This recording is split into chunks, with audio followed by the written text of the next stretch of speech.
All right, I have something fun I could say. I wanted to manifest a cardinal feather because my sister Kathleen was trying to manifest a parrot feather for like a really long time Wait, how would she get a parrot feather? because there's parrots in California. So Yeah, yeah, yeah. Okay. so she, last time she was here, she's like, "Wait, all these feathers you have, they don't give you diseases?" And I'm like, "No, feathers don't give you diseases. They're gifts from the angelic realm. What are you talking about?" She's like, "Well, that's what mom used to say." I'm like, "Mom said a lot of things." So Kathleen started collecting feathers, and then somewhere along the line, she was like, "I really want to manifest a parrot feather."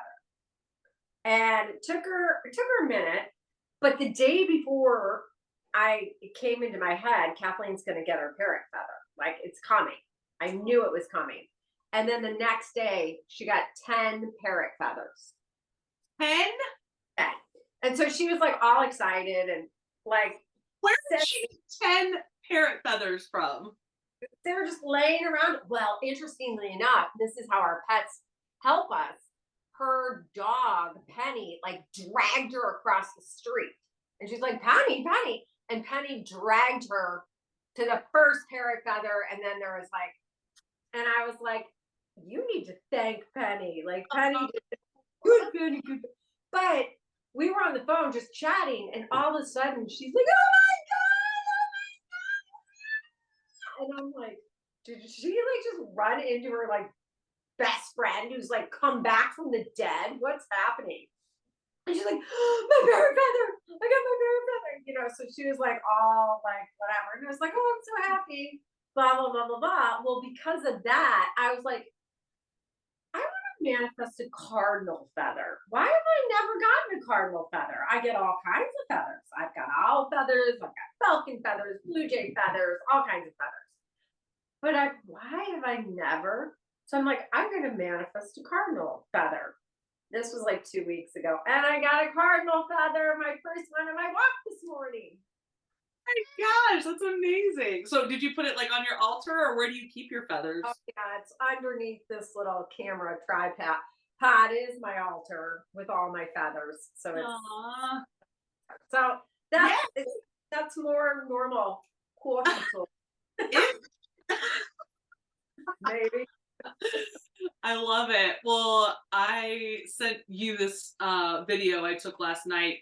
Julie and I have kind of been like encountering moths and cool looking caterpillars, and the animal kingdom has been very active lately in both of our lives. So maybe listeners, if you haven't been noticing, and we're going to do a whole episode on animals and animal totems and all that coming up, but just be looking at maybe the animals, the insects, the birds that are coming into your lives. And we've got this neighborhood cat gang that Luke and I have been feeding and taking care of, and they're basically our pets now.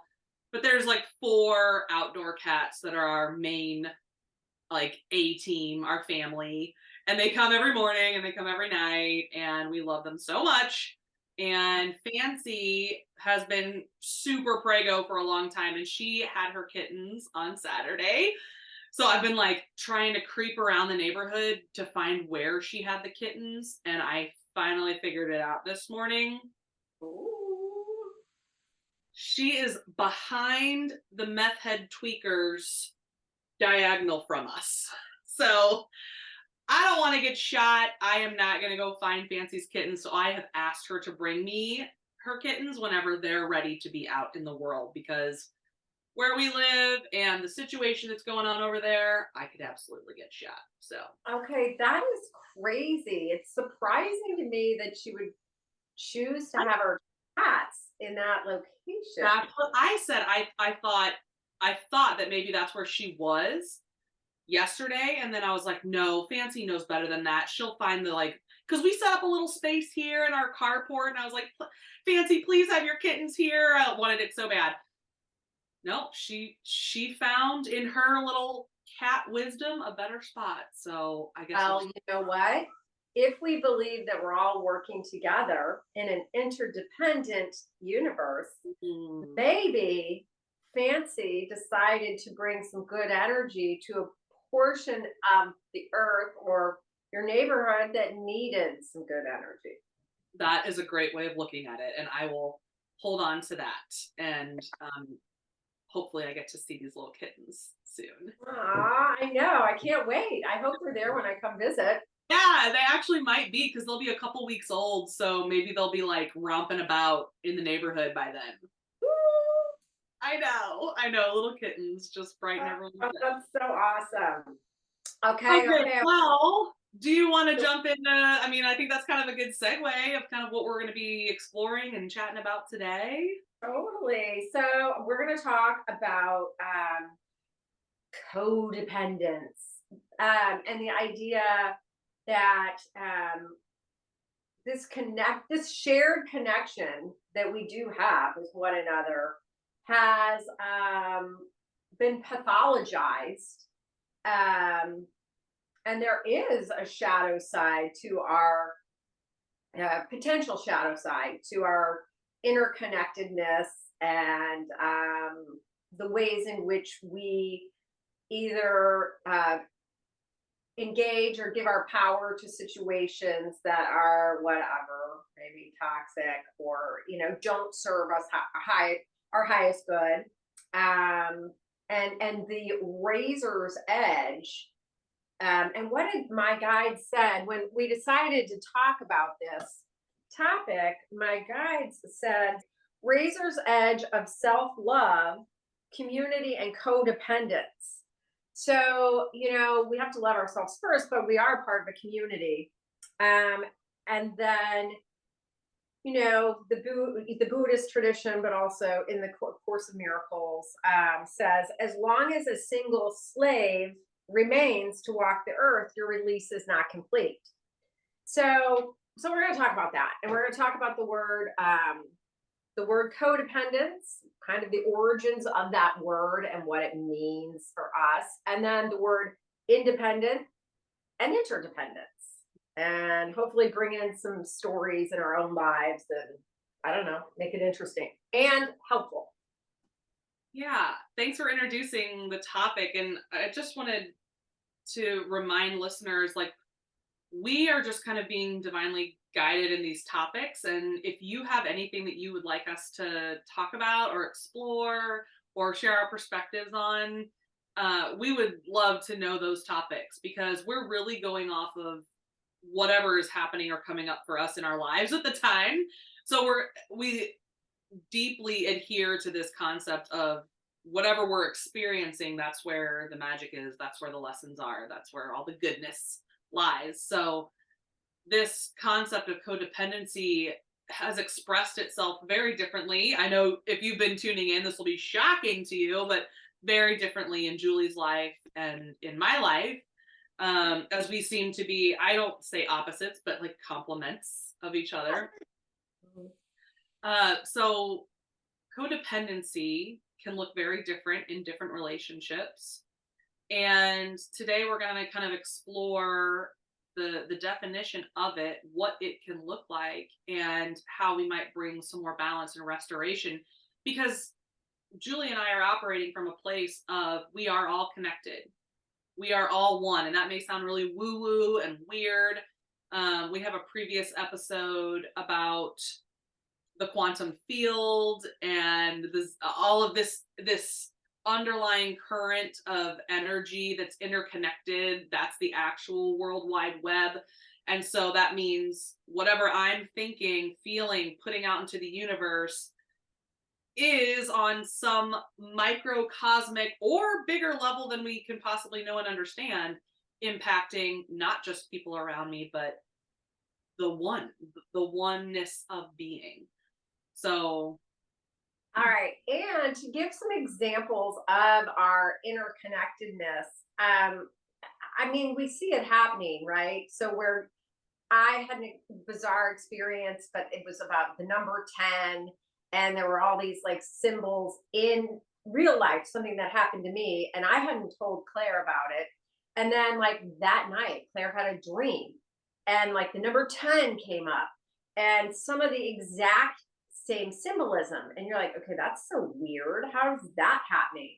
And even the stuff about the moths, the caterpillar, whatever. I had a client who was doing a journey this weekend, a psilocybin journey, and it was a pretty intense weekend. And she was hoping to let down some armor around her heart so that she can more access joy.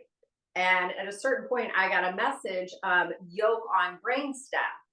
And right after, she says, I'm having all this pressure right here at the base of my neck and blah, blah, blah, blah, blah. It turned in this whole thing. Well, then literally the next day, Claire's like, oh my God, I have this pain on my neck and my like left side. And I'm like, okay, that's weird. Then this client, I do like a tarot pull and some other things before we, I don't take the plant medicine, but before the client does. And her animal totem, before I pulled the card, I knew, and I said out loud, this animal you're going to see, we're going to see a lot. It's going to be around. And so I'm like, it's not going to be like a gazelle or a zebra. And it was the moth.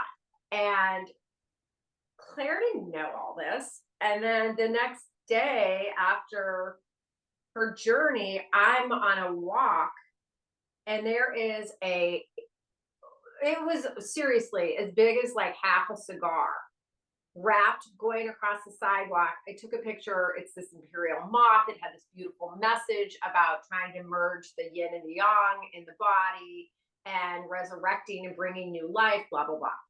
Well, then Claire gets this giant, like, same kind of cocoon thing. And it's like, how is this happening? That these signs are the same. So we are connected. We just don't understand how. And did my client, did she generate this knowing in that moment around the armor around her heart and all that? Or was that a collective offering that was coming, from creator, from source, or as a collective? We're ready for that. We're ready now to release some of this burden around our heart. Because another coincidence, yesterday I had a prep call for a client that I'll be seeing when I come out to North Carolina. Her intention was the exact same intention as Saturday's intention. And I've never had that happen where it's like the same thing. Like, I feel like I've built up this wall around my heart and blah, blah, blah. So there's so many things that are affirming this idea that we are all connected. Yes. And maybe you believe in astrology or not, but if we believe that we are all connected and that the earth is the body on which we live, just like our cells live on our body, create up our body, then it makes sense to me that whatever's happening in the heavens, whatever is happening in Earth's cycles are going to impact and maybe open the space for people to explore similar things or bringing up similar opportunities for healing for people. So one of my favorite synchronicity moments was I was on a road trip with my sister a couple of years ago, and we're like bebopping around, and I start singing out loud this song from the Sister Act 2 soundtrack. Okay, so really going back here, Sister Act 2 was one of our favorite movies growing up, and we listened to the soundtrack on repeat. As soon as I start singing it, Emily, my sister, whips her head around and is like, I was just singing that song in my head. And I was like, how random. But I'm like, we're sisters, we're obviously super connected. And you might notice that too, that you have a stronger bond with people who you share blood with. Like, that just makes sense to me. And then she was like, yeah, that's crazy. I was listening to it, the soundtrack, randomly last week. And I was like, what day were you listening to the soundtrack of Sister Act 2 last week? Because so was I. She's like, Thursday. I was like, me too. So there is no reason we would, no reason we would pull up Sister Act 2, but across hundreds and thousands of miles, she lived in Denver at the time, we were doing the same thing. So that's just one of my, we were so freaked out. We were like, oh my God, that's crazy. And maybe that's happened to you listeners. Maybe you thought about someone and then they called you. I had a dream about my friend's family, and then we found out the next day that her mom had a stroke. Like, these are not people I would have thought about or seen in a long time, so we are deeply connected. We are totally connected. Yeah. That reminds me of this one story. It's interesting. I was married at the time. I had a dream that there was a flying bus and that the bus was going down. And I was standing on top of the bus. And all I knew is we had to get to the pilot.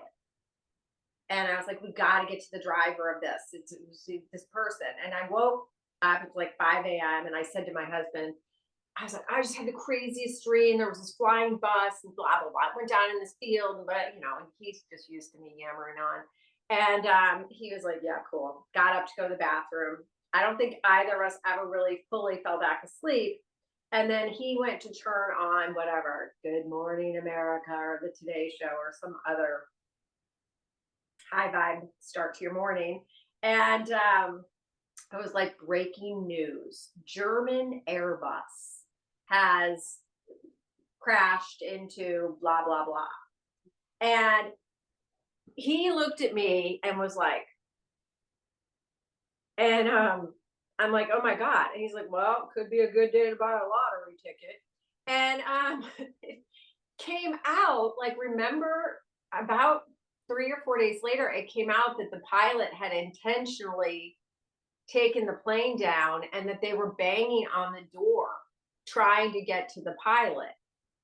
So I'm sorry, I was asleep and I, quote, was tuned in to this happening. I don't know how, but it just shows us that we're connected. We are connected. Yes.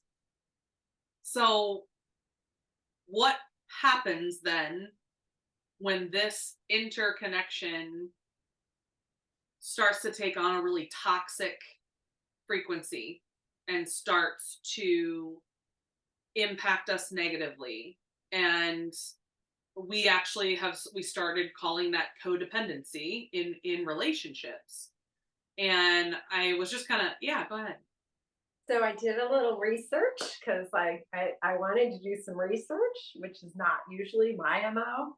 And the term found relevance and footing in our language, our common language, in the 70s and 80s. But it was kind of an outcropping of Bill Wilson, Bill W. in the 1930s, the Big Book and the idea of AA, founding of AA. So that's kind of the origins of the terminology and the concept. So I just wanted to throw that in because I was really proud that I did some research. Good job. I'm so proud of you. Yeah, and so the kind of generally accepted definition of codependency is a dynamic in a relationship where one person is the giver and oftentimes gives endlessly of themselves, sometimes to the point of hurting themselves. And then another person is the taker. And this isn't just romantic relationships. This can be parental and child or sibling. And I think it's got its origins in Alcoholics Anonymous and support and recovery groups, because often the taker is the person who is struggling with an addiction of some sort or a psychiatric disorder, or abusive. And so the codependent person is the one who wants to stay in the relationship no matter what, who does everything in their power to keep the peace. And it is often seen in like dysfunctional families where you don't talk about anything. You don't talk about your emotions. You don't process what happened or your trauma. and it really gained this term codependency really gained popularity in a book put out in 1986 called Codependent No More. Melody Beattie. How to Stop Controlling Others and Start Caring for Yourself. And Melody Beattie, you said, is that how you say it? Melody Beattie, yeah. Beattie. Yeah, she had, I kind of was looking up her memoir is called The Grief Club. So her story, like she experienced abuse at an early age. She was an alcoholic by like 13, a heroin addict by 18. She had really intense struggles with addiction because of her traumatic upbringing. And then she was able to kind of go through her whole healing process and wrote this book. And basically, she wasn't a psychiatrist or anything like that, but it was like one of the first self-help books, and it's been named like the one of the most essential self-help books of all time and all this. And I think it really put on people's radar just awareness and language to use for these types of relationships where one person is kind of getting their self-worth by being the helper, the savior, and now we call it what's the word when you allow enabler, we call it enabling when the other person is an addict. Okay, yes, thank you. I read that book. I probably right when it came out because I'm a little bit older. I want to put a little twist to this. Yes, to all of it. So I, looked up the term codependent so I could have a definition, and the word was a psychological condition. All right. So I'm going to just push us a little bit, right? Yes, it's all very true. Claire, that was like a very succinct and spot on definition of our understanding of codependence. But I was like, oh, it's a pathological condition. So, I mean, that word right there is pretty loaded, right? That's a sickness. There's a sickness going on here. Or a relationship in which a person manifesting low self-esteem and a strong desire for approval has an unhealthy attachment to a controlling or manipulative person. Okay, when I read that, I'm just like, well, that all sounds really fucked up. That is super fucked up. I mean, wow, we got a psychological condition. Sounds like we've got a narcissist. We got a couple assholes in here. We got people that have no self-esteem, they control people. Oh, and then we've got addiction. It's a person with addiction to alcohol or drugs. So, codependence, terrible. No way. I don't want any of that. Okay. Weird that it's called that, because how does that begin to erode at the idea that we are all connected, and we are in some way in a codependent relationship with one another, right? And that codependent relationship can be a beautiful thing. But now we all have this idea that the word codependence, it's bad. This is bad. Yeah. And yes, that definition, and I'm bringing this up because I think there's a way in which some of these bigger ideas and themes about unity consciousness and it's like the language around it gets distorted. And then, what came after that, the codependence and the recognition where people are like, yeah, I am changing my life because of the addict's behavior. First of all, the addict is the identified problem, but the problem is not the addict. The problem is the conditions in which the addict was created. Mm-hmm. And so perpetuating this identified patient actually never gets to the root of the systemic problem. Okay, so there's that. So that's a whole other thing, right? But this idea of codependence being just a terrible thing, and we all need to, we got to work on ourselves and tough love. That's when tough love came in. Why do we have to call it tough love? Now we're messing up love. Like, okay. So now it's like, oh, this is tough love. This is what we're supposed to do. Love isn't tough. Okay. So why did we put those two things together? So it's this idea that we're taking these beautiful concepts, which are our unity, our connectedness, our interdependence and the way in which we, do work together, whether consciously or unconsciously, which is a powerful, beautiful thing, is now like, ooh. Mm. And then you take commitment and love and devotion and loyalty and adoration, and hope. And it's like, yeah, you just need some tough love. That's what you do, tough love. So there's a little nuance to all of this that I hope we can bring in, because life isn't black and white and it's not clear cut, how we navigate these pretty, I mean, they're pretty big concepts that need some just like sussing out. I don't know. Yeah, thanks for bringing that. Just a little shift in the perspective. I think a lot of our language has become therapized, and we can throw the label of codependency or I need to set my boundaries.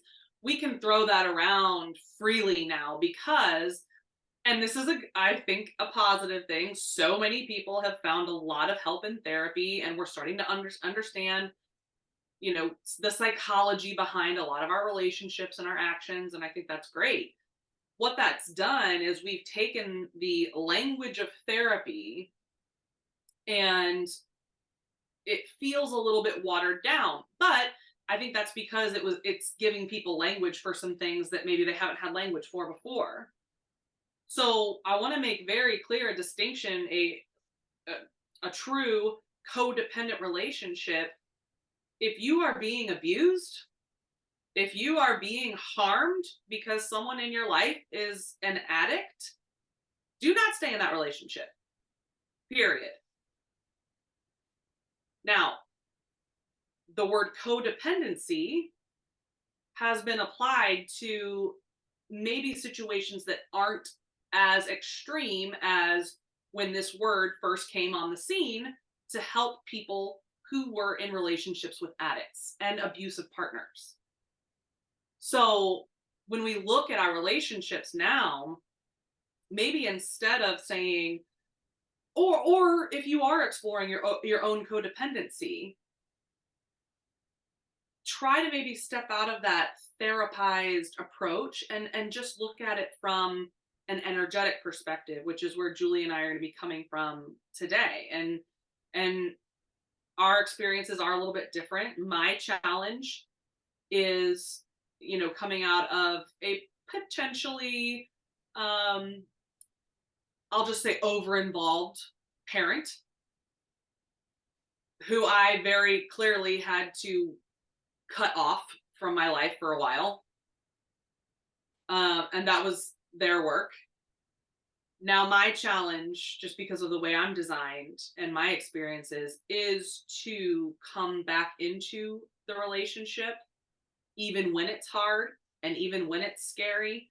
And sometimes when I'm being challenged in that, my defense mechanism can come up and be like, this is codependency.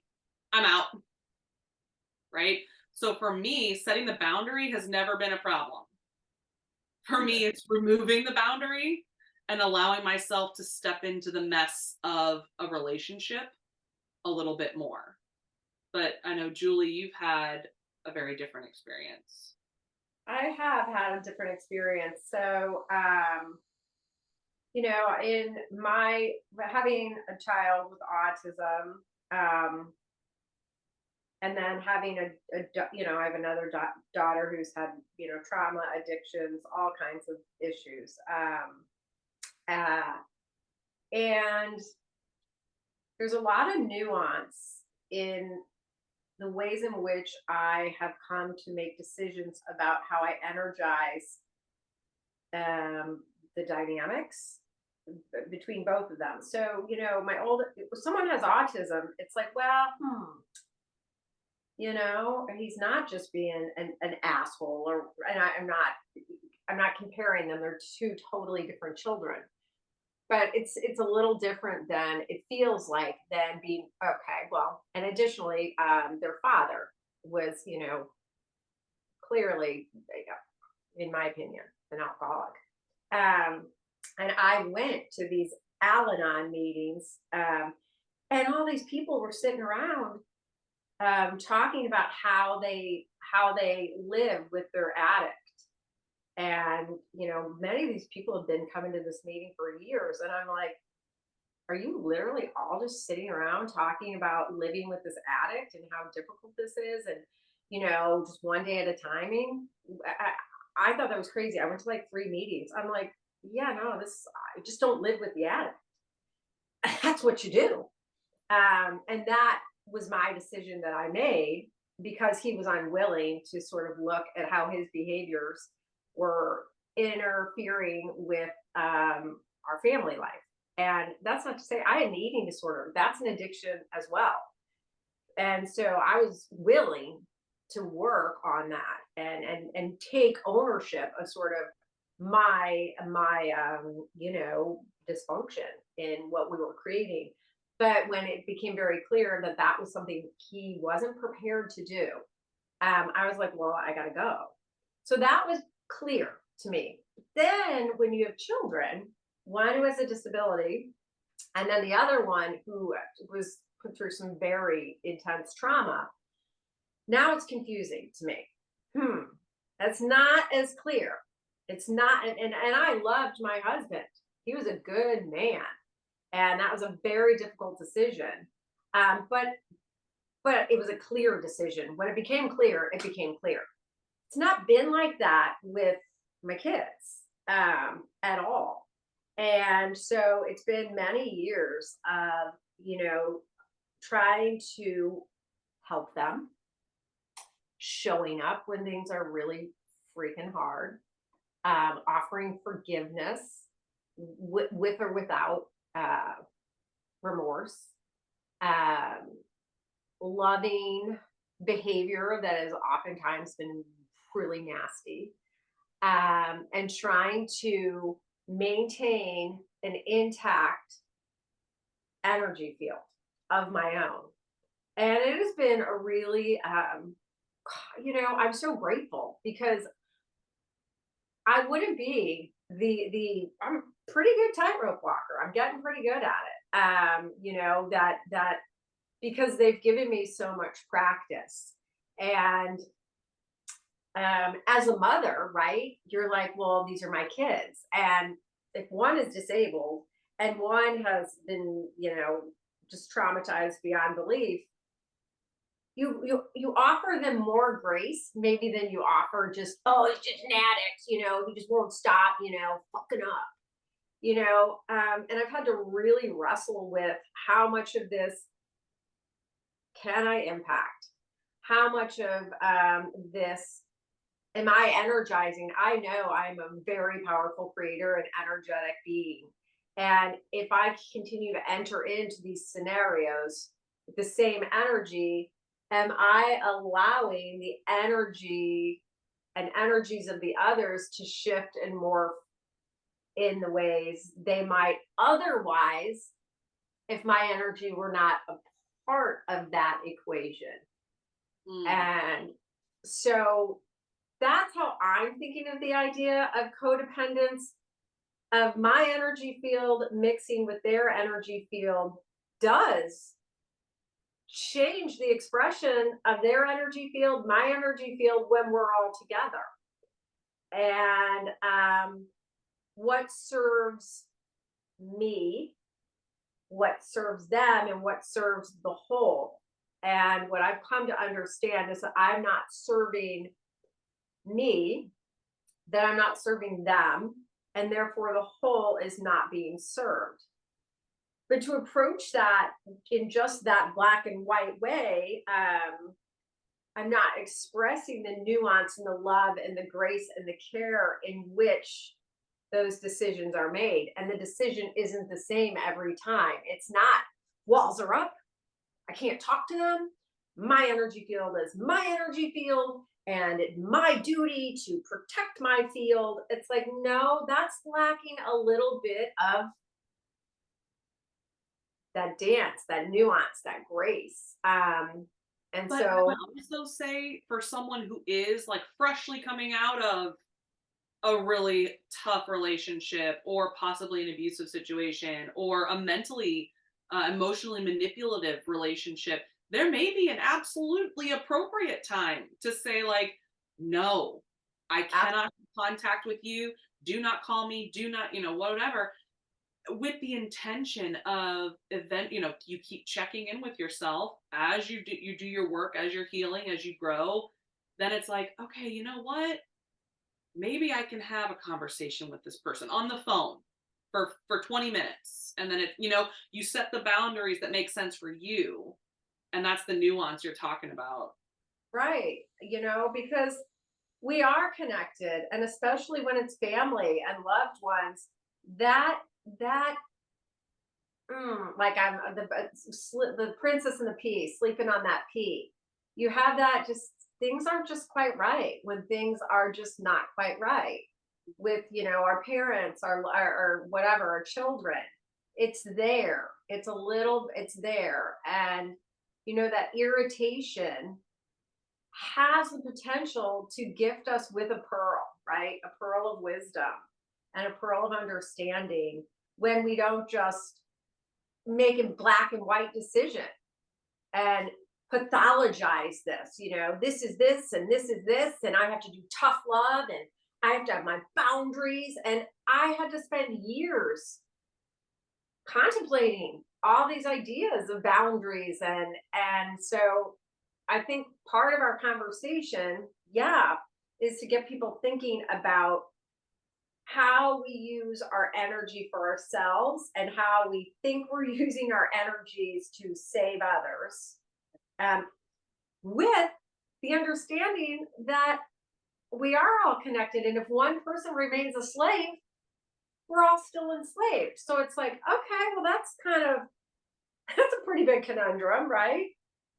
Right. And yeah, another way I've heard that said is as long as one person is suffering in the world, we're all suffering.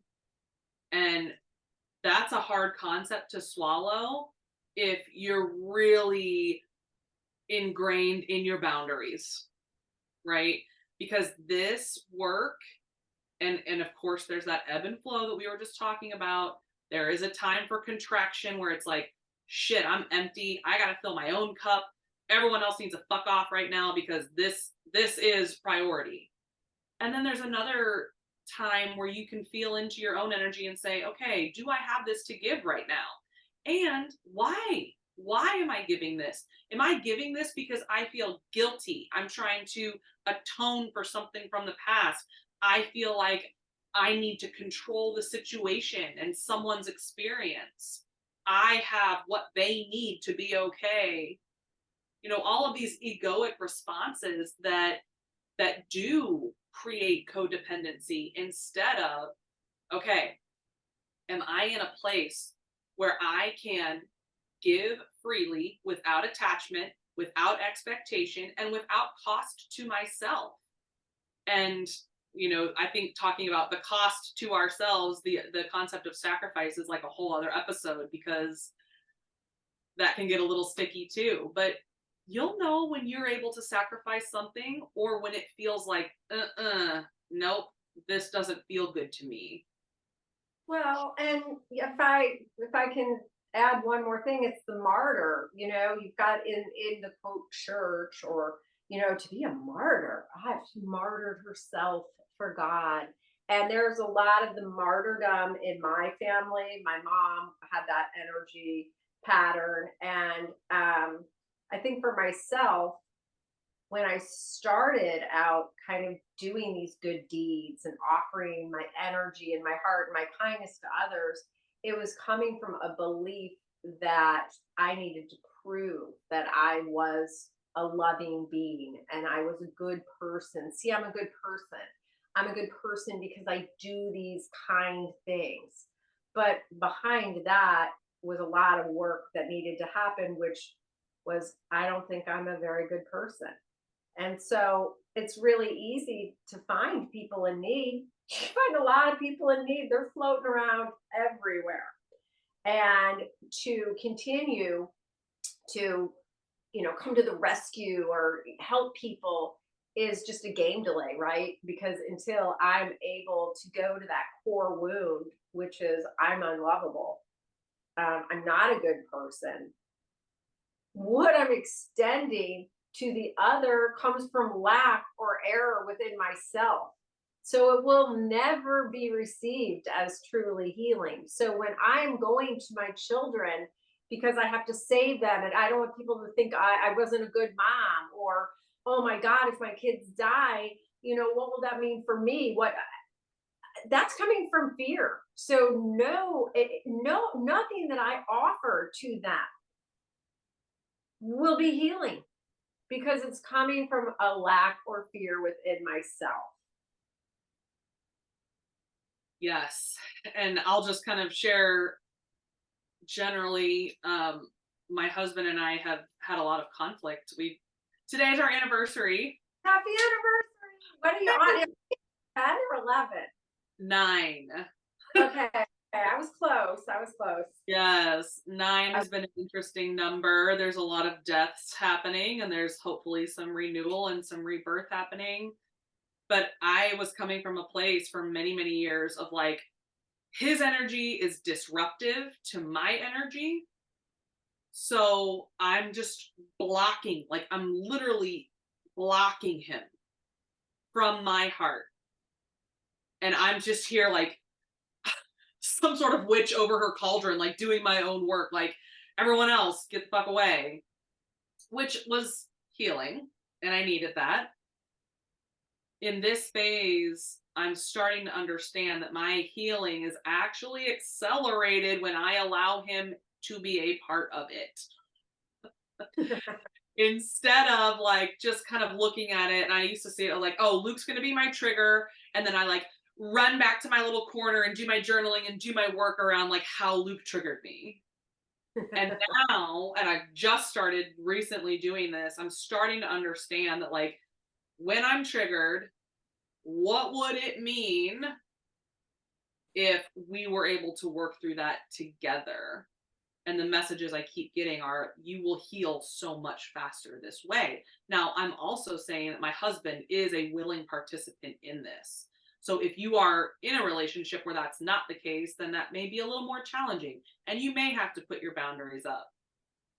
But this concept of group healing is ancient, it's ingrained within us. And if we truly come from a place where we are all connected, this is how we help each other. This is how we heal together. Totally. I mean, I think there, I don't remember the year, but it was in New York, and everybody kind of brought their energy fields together to pray to reduce the violence in the streets of New York. I don't know if it was Manhattan, Brooklyn. I'm not sure. And there was a huge reduction in crime on that night, like very noteworthy.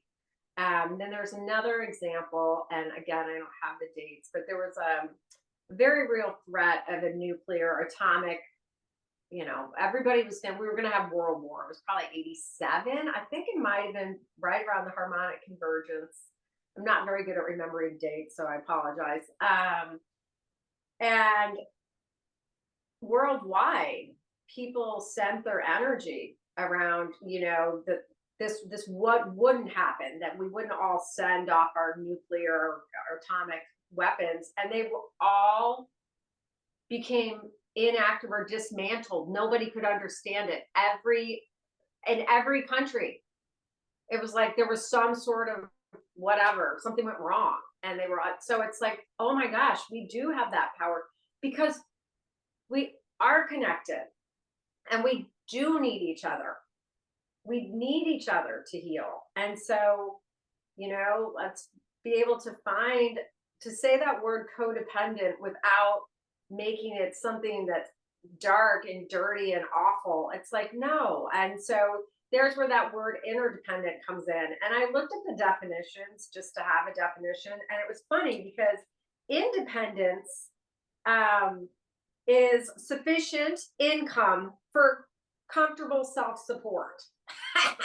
And I'm like, oh, it's about money. Funny. So it's like, you think about that, like, oh, well, can I be independent if I don't have enough money? So, oh, well, I better merge with this other person to ensure that I can be independent so I have enough money. But wait, how can I mean, so the whole thing, I was like, that is a hysterical, like that was the first thing that popped up. And then underneath that, independence in botany is the abnormal separation of organs or parts, which are usually united. Huh. Abnormal. Abnormal separation of parts which are normally united. So it's like, Wow. it's completely abnormal in this organic world on this earth for us to be independent. But when we make that word about, power and money, that's different. So I was like, okay, well, it's like right here, right underneath the part that says money, it says it's an abnormal separation. So I thought that was super That interesting. is super interesting. Right. So I looked up independence first, and then I looked up codependence, and that's when it was a psychological. And I was like, okay. And then when I got interdependence, it was mutual reciprocal relation between entities, objects, individuals, or groups, a form of symbiosis. So it's like,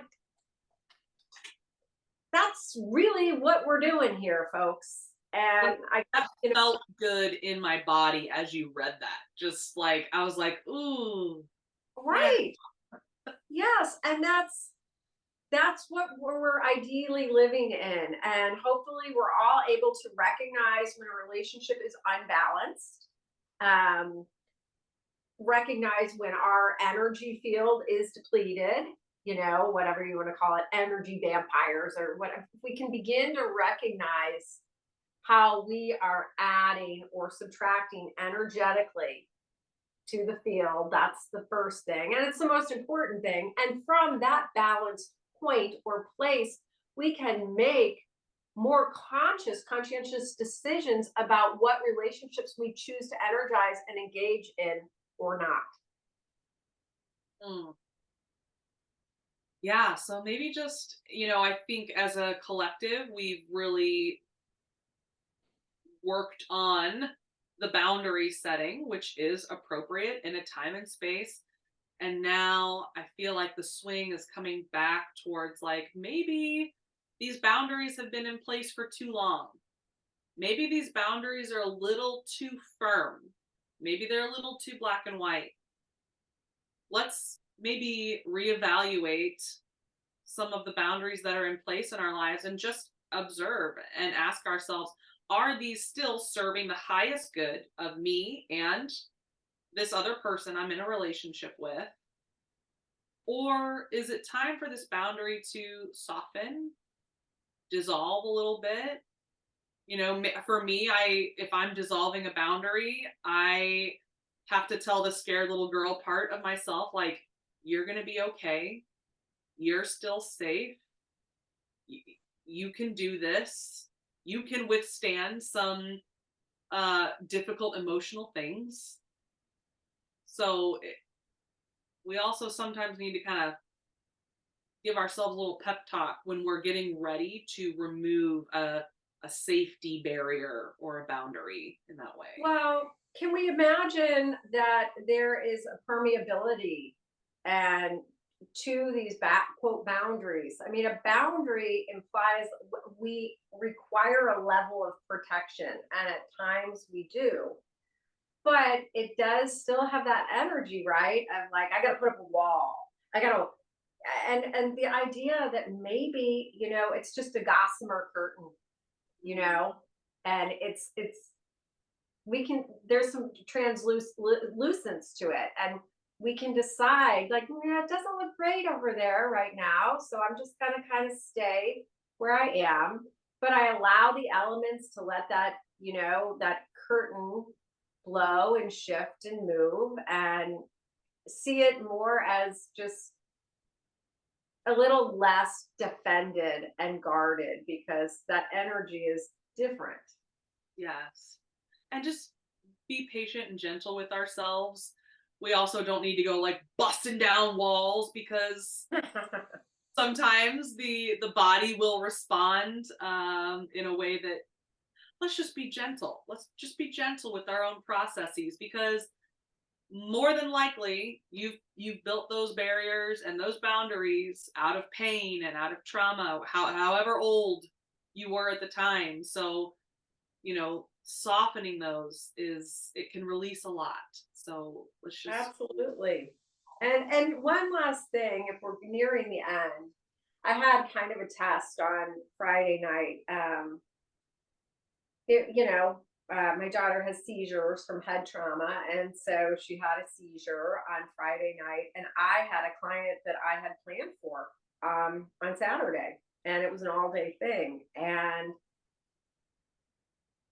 I just made the decision. I wasn't canceling. I wasn't, I mean, we've spent many, many a nights in hospitals and, ambulances and 911.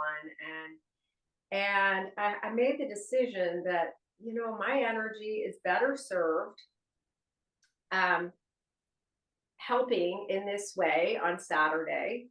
Um, it was better use of my force field in terms of feeling like I was adding healing and new possibilities to the planet, and it affirms me. I enjoy what I do when I'm invited into that space with someone. That's an honor, and I enjoy it. And so I made that decision, and I was like, I'm not going down this path. I can't change the seizure that already happened.